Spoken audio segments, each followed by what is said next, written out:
لنشوف اليوم رئيس الوزراء المالكي يعمل فيديو برجيه ويدعم القضيه العشائريه والاسناد والصحوات، واذا يعاقب على دعمه لهاي الناس او للعراقيين يعاقب رئيس الوزراء بقرار من البرلمان الفاشل عندما يوقف ميزانيه المصالح الوطنيه، وعندما يعترض على مجالس الاسناد، وعندما يوجه له تهم لرئيس الوزراء. ليش؟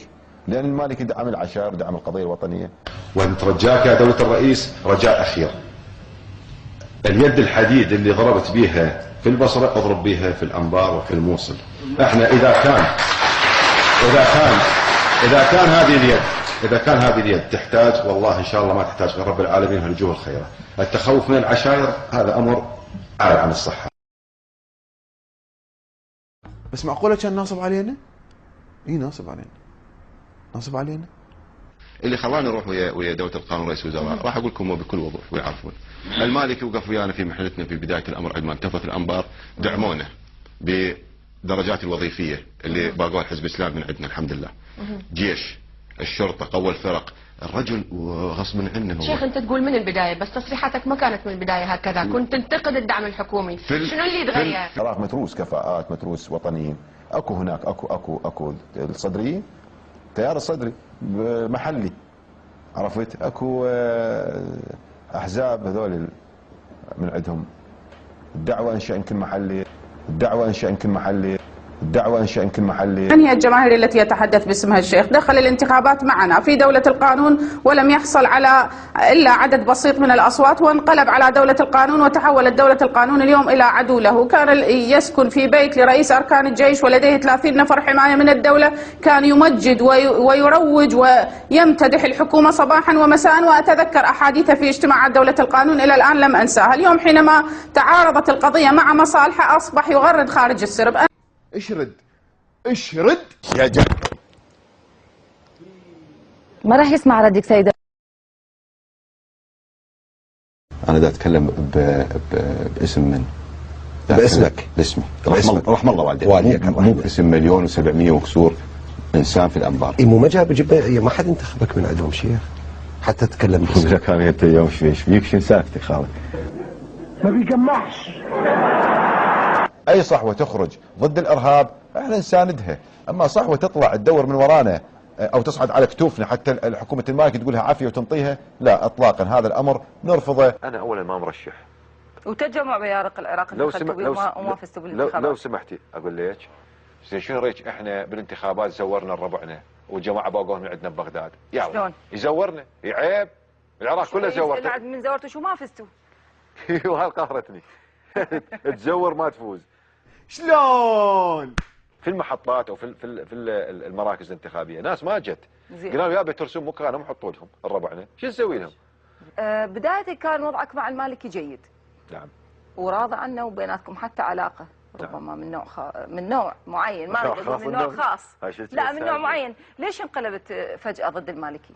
كان ابتلى الله وكيل، كان لزم الاريل وحطه بالجهاز هذا ابو السونار الجديد. صدق انت مو عندك حزب اسمه حزب البيارق؟ قائمة البيارق؟ اي قائمة دخلنا بها ربعنا، قلنا نفزع نطبب الخوش وادم، تالي لا الخوش وادم افلحهم ولا اللي طبنا وياهم صاروا خوش وادم. هذه حقيقة ما جرى بالانتخابات في العراق، ولا يشرفني بعد أن أطب هيك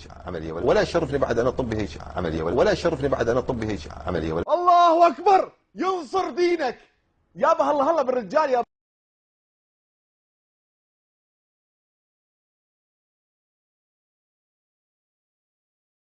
شافي كذب.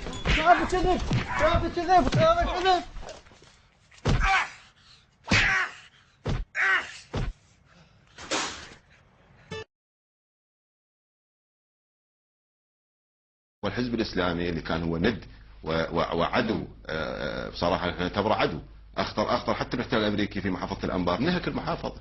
فلذلك احنا قضيه الانقسامات مع من وضد من اصبحت. ومع الاسف ايضا ان هناك احزاب تسمى الاسلاميه، يعني انت لو سياسي لو اسلامي، الاسلام صدق والسياسه كذب، شلون زاوجت هاي بهاي؟ يعطيك الحزب الاسلامي فشل ذريع والله ما يلحق احد، وتوجهت له التهم، واصبح تقريبا الهدف او العدو نعتبره الثاني بعد تنظيم القاعده في مناطقنا. عرفت؟ لان تجاوز حدود المعقول. ومن بعدين من صرح له وانطاه رخصه حتى يتكلم باسم اهل السنه، ما ادري ايش يسمونه وغيره. مرفوض هذا الامر، ما نقبله خلاص. اي انتخابات جت في المناطق يسمونها السنيه هم عندهم بقاموسهم، عرفت؟ وخلوهم في منصبه ولاة الامر. ما حد انتخبهم، جم في زمن ما في ظرف ما وقعدوهم الامريكان حتى. الحزب الاسلامي الان اللي فات تحت ابط القائمه العراقيه وراح ينثرها نثر وراح يجيب لنا المشاكل ورجع من جديد باجله جديده. ايه يا ابني اللي انت بتقوله ده؟ بتاع اللي انت قلتها. ايه؟ انا عايز جمله مفيده. الحزب الاسلامي اخي هو مو بس الحزب الاسلامي، الاحزاب الاسلاميه بالعراق مجملها عايشه على الطائفيه. الحزب الاسلامي عندنا عليه وثائق وبعض المعلومات الحقيقيه الموجوده ان اعضاء في الحزب الاسلامي نعم كانوا يمارسون سرقه منظمه داخل محافظه الانبار، وعندي وثائق موجوده جنطهم. لا احد يقول لي علي خاف باشر عقبه تطلع انا خلي يجيني اي جهه. هسه صار يجي فتره اهدر بهالاعلام ما جتني جهه رسميه قالت لي وين وثائقك؟ ما يجون ياخذونها. هسه اليوم من يخلص البرنامج نقول لك انطينا وثائق. تعالوا قلت لك اياها عندي وقلت لك عندي وتعالوا خذوهن. خذوهن خلصوني منهن. حاطن جمرب شيلي لي ما تفيدني خذوهن خلينا نخلص. مو تهمته ولكن حقيقه ما جرى. مع الاسف جت هاي الحكومه جابوها الصحوتشيه خلوها الان سكتت عن الحزب الاسلامي لان صارت اتفاقيات. فانا شو اقول؟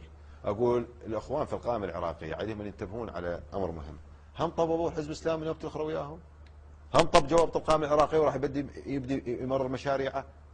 هي هاي السياسه. بس احذر والله بعض الاحزاب الاسلاميه تسمى اسلاميه ان لا تعبث وتحاول البيع او الشراء او المتاجره او تحوف على ساحات الاعتصام سيكون مصيرها مصير حكومه المالكي. جدع والله العظيم يا جدع ده انت هايل.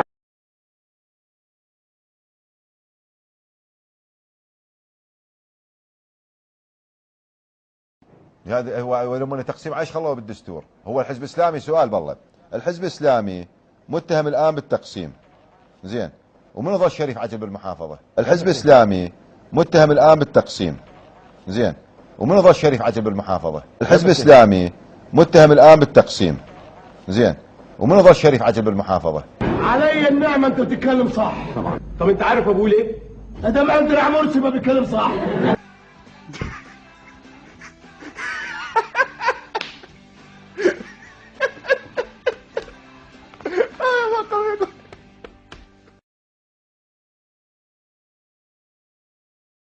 أنت هددت المطالبين بإقليم الأنبار باستخدام السلاح ضدهم؟ ما يعجبني كلمة المذهب هذا السني، إقليم سني إقليم سني. موضوع الفدرالية موضوع خطر بأمرين. الأول المفلس سياسيا بعد ما حد ينتخب، شعب الأنبار ما ينتخب ولا هاي قالها عليك رشيد العزاب بالدورة السابقة، قال علي حاتم السليمان مفلس سياسيا. ما أعرفه يعني ما أصلا ولا سامع به. المهم ما له دخل به. وبعدين أنا ما عندي أخوي أجندة سياسية. اللي قاعد بالبرلمان ذول عندهم مو احنا. الافله السياسيه يجي دور اقليمي وهذا مشبوزه. حاضرين بسلاحنا، يعني صحيح انتم بسلاحنا بسلاحنا برجالنا بدمنا نذبح نقتل. الانبار ما تصير اقليم. قضيه الفدراليه قضيه اصبح الشعب المنتفض فيها المحافظات امام خيارين، قلنا اما القتال واما الانفصال.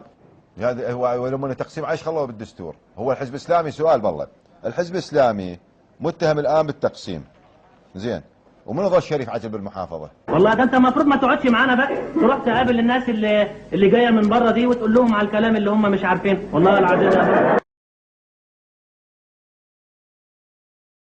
الشيخ احمد ابو ريشه قال نريد نسوي لجنه من اهل الحل والعقد. يمثل وجهه نظره ما ندخل به احنا. هذا الرجل هو يمثل وجهه نظره ويمثل قائمته كصحوه وما يمثل الانبار. الانبار بها شيوخ، بها قوه وطنيه، بها ناس خيار، بها علماء دين، بها كثيرين. والشيخ احمد يمثل ثقل مهم بالانبار. صحوه. اي ثقل مهم. صحوه. من اللي حارب القاعده؟ العشائر. الصحوه. العشائر. الصحوه مصطلح طلعناه هسه خلينا نقوم نسولف. الاخ احمد البزيع يمثل اراء سياسيه.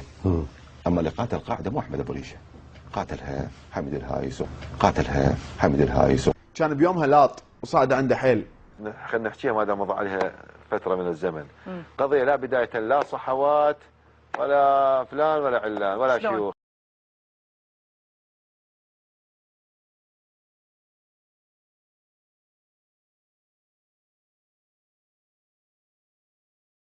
سبق وان قلنا نحذر اي جهه بالتعرض او استهداف شرطه محافظه الانبار، الشرطه المحليه.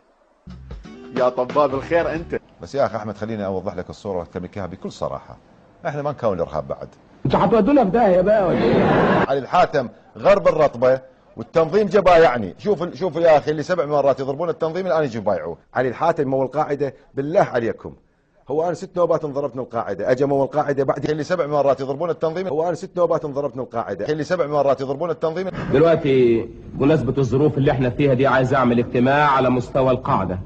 النقطه الاولى، لم يعد الاعتصام والمظاهرات السلميه على ابناء العشائر حمل السلاح والاستعداد حول ساحات الاعتصام كافه، اي كل ابناء العشائر في محافظه الانبار بدون استثناء عليهم ان يجهزون لحمايه ابنائهم، لان احنا مقبلين على قضيه ما راح يمكن على قضيه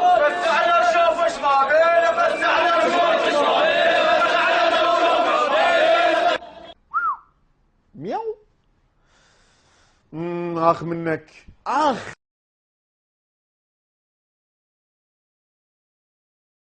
اولا لا تفاوضات 100 يوم 200 يوم 300 يوم سنه. احنا قضيه الايام وعد الايام يا اخي العزيز ما جاي نحسبها احنا. هذا ولكن هذا قد لا يتفق معك حتى ابناء المحافظه. كيف لا تفاوض؟ يجب ان تصلوا الى قرارات نهائيه. لا تفاوض مع هذه الحكومه. طيب ما الذي تريدونه ايضا؟ طيب تظاهرتم 300 سنه وبعدين؟ ما دخل بالتفاوض. خلي اسولف اللي عندي عاد ببطني، خل اطقن واخلص عاد هالمره، حتى خلي الشعب قابه. ايوه خبلتونا بالعراق ايش خبلنا بالعراق؟ ايوه اهوت شمال كده ولا اعمل اي حاجه كده ولا خش على من هنا ولا اعمل هسه العراق اصبح عراق عزيز علينا، وهذا العراق يا اخوي بلا هالعراق بلا هالسوالف كافي، ترى ملت جبودنا، ملت من كثر الوطنيات السوالف الكذب. يا اخوي بلا يا ليش كل جاي تنذبها على فلان وحزب وفلان حزب؟ كافي ملت ارواحنا.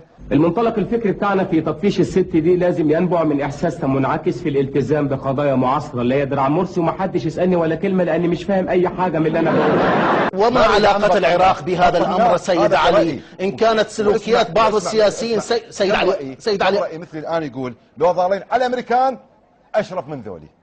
شرفك ليش؟